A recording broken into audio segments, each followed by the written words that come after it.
Sasa hii mnajiuliza kwa nini sijalala. Sasa saa 6 usiku. Siku ambayo baba siku ya kwanza baba amelala kwa mchanga.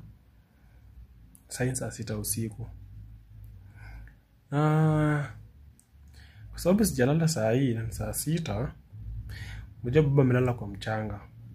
Na mimi before nilale, nilikuwa nangoja saa 6 ifike, niambie baba maneno ya mwisho. Nyinyi wote mmeshaongea vitu zote kuhusu baba, mkamaliza, mmeongea karibu everything.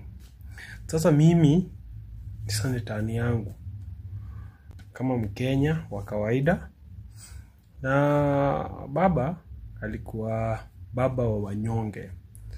Na baba ndiye alikuwa anajuanga vile wanyonge wanateseka. Kama mnyonge amelala njaa, ndiye alikuwa anajua mnyonge anataka haki yake. Ndiye alikuwa anajua vile mnyonge inafaa aishi. Ndiye alikuwa anatetea haki za wanyonge. Ndio maana tulimuita baba yetu. Sasa kama baba tunaweza sema, mimi nasema kimimi, sasa sijui kama wengine pia watasema venye mimi nimesema. Mimi nasema asante sana baba, asante sana Raila Amolo Odinga. Wewe umetetea haki za wanyonge. Umetetea for long. Hata kama ulifightia kiti na uko get, but shukrani sana umetetea for long and we appreciate for that. Hata kama umetuacha sisi wanyonge kama hatuna mzazi, lakini tunajua uko nafsi yako iko na sisi. Thank you Raila Amolo Odinga. Tasema kwaheri ya kuonana.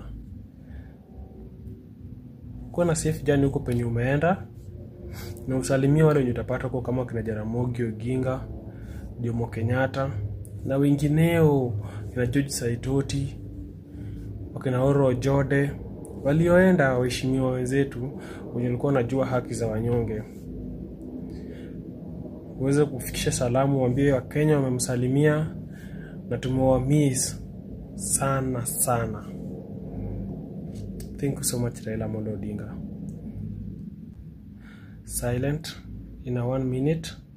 Round the Bay of Mexico, where the sun shines daily on the mountain top. Bye bye Raila Amolo Odinga. You are the best and the best. Bye bye baba wa wanyonge. Kwaheri na kuonana.